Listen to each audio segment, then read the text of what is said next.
everybody, and welcome to Wide Family Farm. Today I am going to be canning potatoes, and I'm following the recipe in the Ball Blue book. And what I'm doing now is I am washing the potatoes. I'm scrubbing them. It calls for you to wash, scrub, peel, and then put them in cold water so they don't turn brown. And then at that point you need to wash them again, and then you have to cut them up. So that is what I'm doing right now. Come along with me. This is the first time I'm going to be canning potatoes. I hope you learn a little bit of something from it as well. So here we go. So there's some steps to this that I didn't necessarily show. The reason is it took so long. So let me tell you what exactly I had to do. So here I washed all the potatoes. I'm still not done. I still obviously have a whole sack full. I washed them, I set them here, I peeled them, and then you have to wash them again, okay? This particular set I did in quarters. And according to the Ball Blue book, when you do them in quarters, you have to boil them for 10 minutes. So what I'm going to do is I am going to get this started. These are just the ones I've decided to do in quarters. The other ones I'm going to do in smaller slices, and I have a little gadget that I can slice them up into like little teeny squares or whatever. So I'm going to go ahead and put this on, and I got it on high. I'm going to let this boil for 10 minutes because these are bigger slices.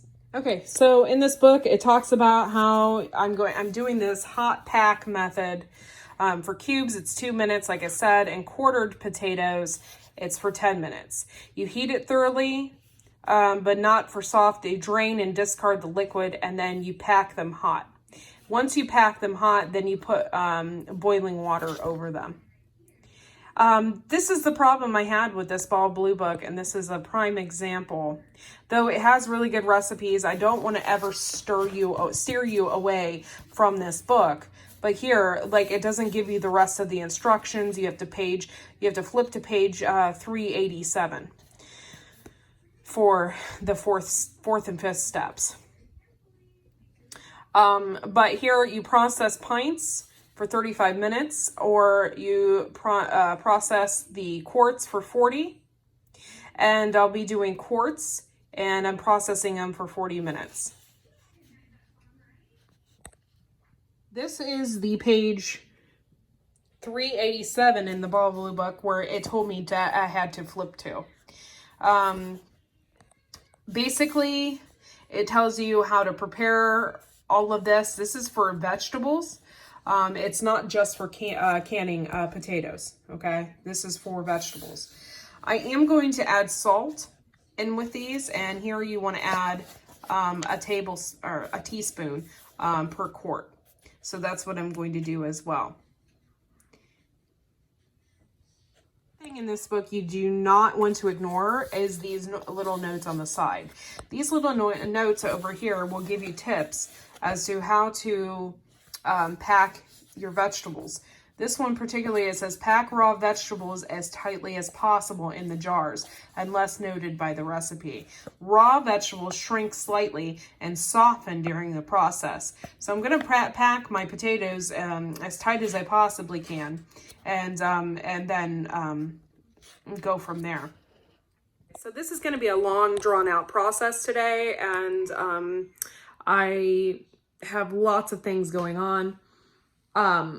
So I'll be doing this pretty much all day. This is something that I did for myself. I saw that I took my chance on these 50-pound bag of potatoes. Now, canning is not just growing it yourself. You can buy multiple things from the grocery store, and you can buy things from the grocery store and can it yourself. You don't have to necessarily grow it from your garden. These potatoes, I could have never grown those in my garden. I don't have that much space for that many potatoes. So when I saw the 50-pound bag, I took advantage of it. So what I'm doing now is I have all my potatoes in my pot, and I'm boiling them. For the recipe, it calls that you boil them the quarters for 10 minutes. Now, if you do cubes, it's only 2 because obviously they're smaller. So let's go ahead and take a look at this. Just be aware, when you do potatoes, they have starches in them. So you're gonna have an issue with the froth and it coming back up. I had literally just spoke to Tammy from the Rebel Canners, and she told me to put a wooden spoon across the top, and it's supposed to help with it over boiling. So that's what I did there. My timer is set, and it's supposed to be set for 10 minutes. And then what I'm going to do is drain these. I'm going to drain these, and then I'm going to go ahead and get my jars ready. Something that I did completely differently this time is I put these in my roaster, and I turned up the heat, and there's a little bit of water in there, and I'm heating my jars this way. My jars have already been washed and sanitized. I didn't want to put my water in there. My water is very hard, and I didn't want to have that kind of issue.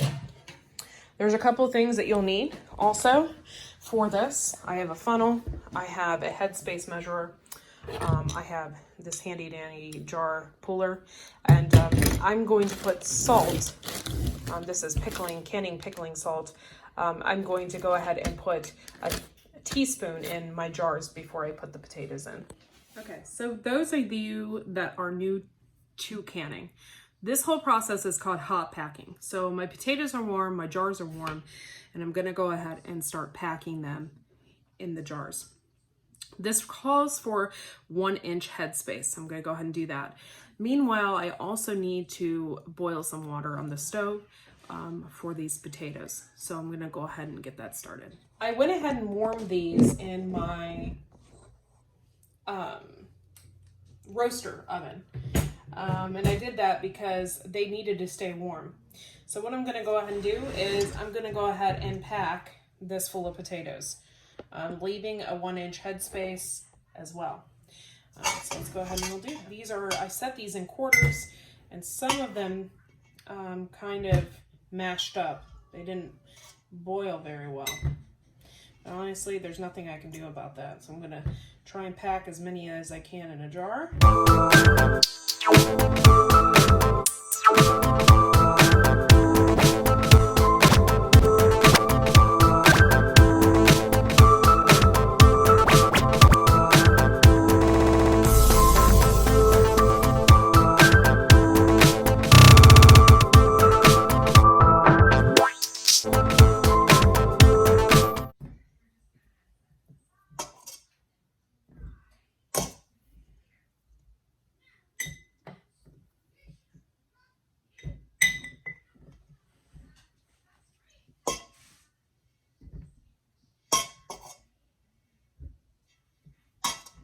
This is my first time canning potatoes, and these smell so good. It makes me want to make potato soup, which I just might today. That sounds so good.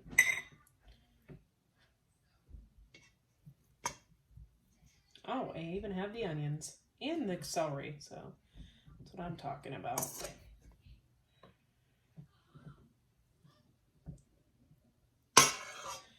All right, and I haven't done anything with the jars yet. I still have to add water.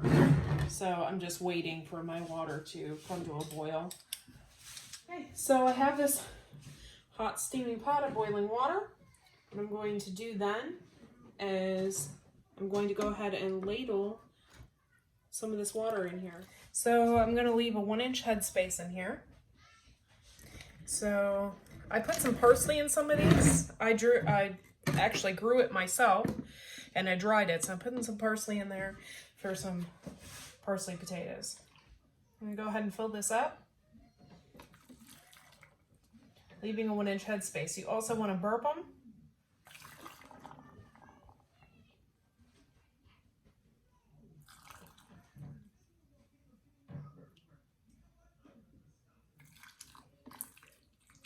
And Tammy told me it's roughly to the top of this thing here, but I'm still gonna measure because I'm new to canning, and I want to make sure that I'm measuring.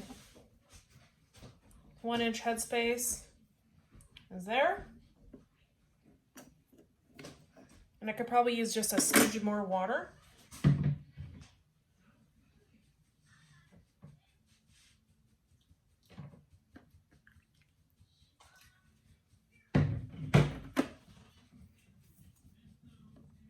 I'm also going to burp it. That'll also bring down my water.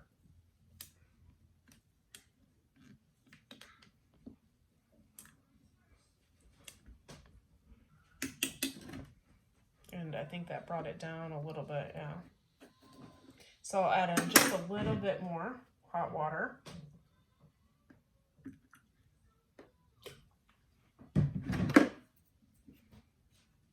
Go ahead and measure again, and it's good to go. I'm going to add on my lid. Use some vinegar to clean off the top rim, because you can have all different kinds of things on the top of the rim, and you don't want that.